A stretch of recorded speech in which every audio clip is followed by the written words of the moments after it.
Welcome to today's instalment of Breakoff. Now, it's turning out to be a fantastic championship for the Scots.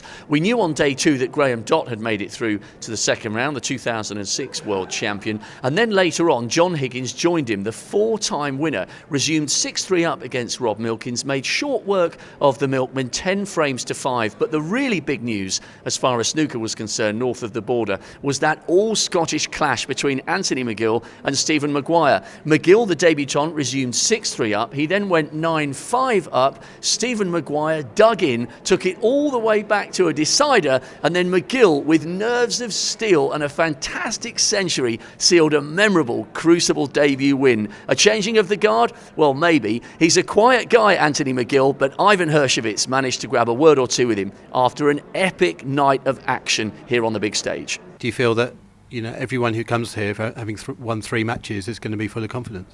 Definitely. I was just saying there in the press, I think all the qualifiers will sort of fancy the job here this week. We've just played 3 matches just last week, and we're all really tuned in at the top of our game, sort of thing.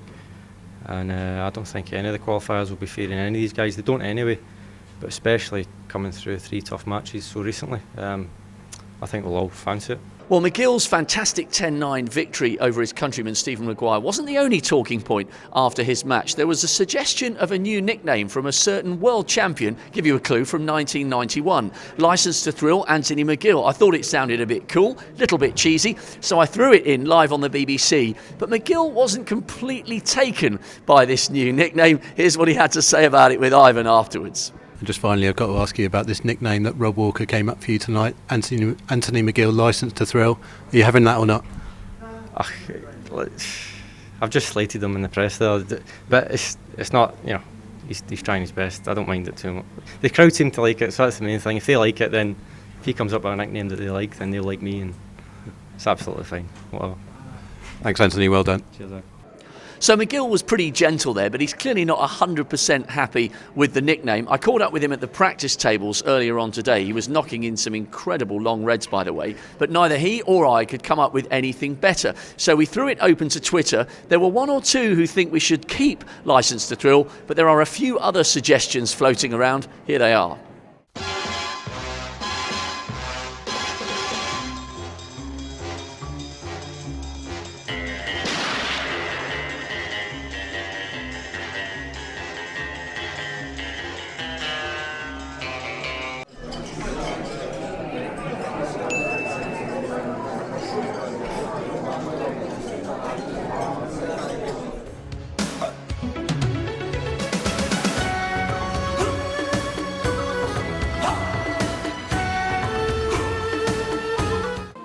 But they'll never take our freedom!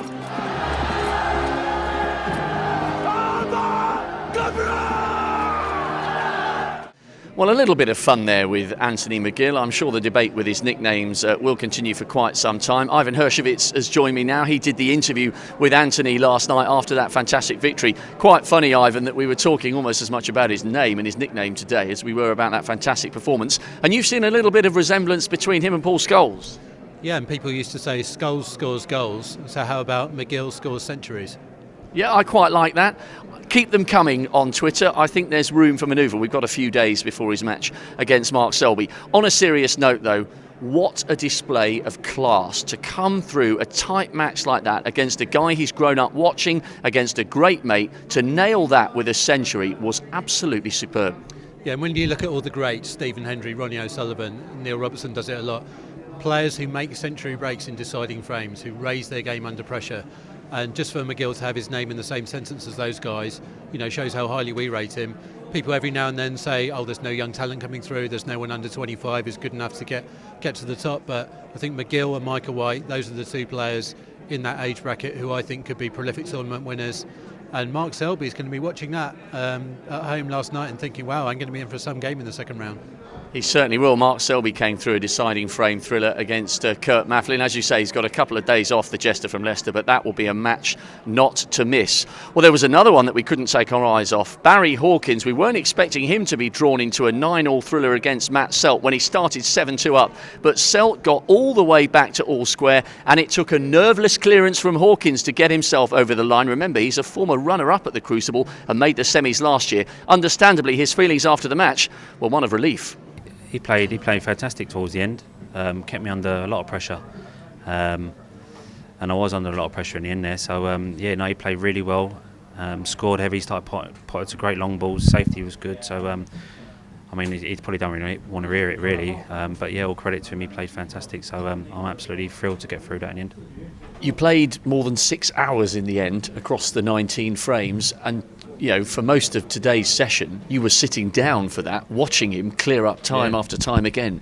How do you maintain your composure and your belief that you're still in with a shout when your opponent's doing that? It's so tough, especially I've lost a couple of matches from being quite far in front, especially in the UK. So, yeah, it's so tough to put it out of your mind, but I just start to try and think about anything but snooker. Just try and take my mind off it, try not to watch him too much and just start thinking about back home, really, and thinking about my son, my dog, anything to take the mind off it. So that's the hardest part of it, is just try and keep your composure. And people that haven't played it before and see it on telly and they think, oh, has he missed that? And you don't realise until you actually get here and play that you realise how much pressure there is out there, sort of thing. Ivan, what's your assessment there on that performance from Barry Hawkins? He really had to dig it out. Yeah, and it's amazing how often it's happened to him recently. I mean, Nigel Bond in the UK Championship, 5-0 up, lost 6-5. Last year here against Dominic Dale, he was 11-5 up. In the end, he only won 13-12. So I don't know what it is about Barry. Maybe he gets a little bit nervous when he's got a big lead. Obviously, when your opponent is that far behind, the opponent relaxes and kind of comes back. I'm sure he'll just be massively relieved to have got through that. We've now had 3 10-9 thrillers. Is that a coincidence, or does it give us genuine proof that the standards are rising and it's getting tighter and tighter, even for those who are outside the top 16? Well, I think, like I've said before, I think the new qualifying format really suits the guys who have come through the qualifiers. They've won 3 matches in quick succession, they're match sharp, they're buzzing just to be at the Crucible, and most of them are giving the Seeds a really tough game. OK, one match that was a little one-sided earlier today. Neil Robertson thrashing Jamie Jones 10 frames to 2. But interestingly, Ivan, probably the biggest talking point about that match, considering all that Robbo's achieved in the last 11 years since he arrived from Australia, he came out afterwards and said, I've underachieved in the game. I need to take my preparation more seriously. Wow. Yeah, you certainly wouldn't use the phrase underachiever in the same sentence as Neil Robertson, but I think probably what he meant by that was that he's only won the big 3 once each, 1 World, 1 UK, 1 Masters. To be considered one of the greats, you've got to win those multiple times. Ronnie's won 5 of each. I think Mark Williams has won 2 of each. So I think Neil wants to get up to that level, and he'd probably admit that throughout his career there's been periods where he hasn't practiced enough. He's probably one of the few players who's that talented that he doesn't always need to practice that much. But I think what he feels now is, let's give it a go for 3 or 4 years, practice and give it the same dedication as someone like a Joe Perry has, and see how much I win. And if it doesn't work, then at least I'll give it a go.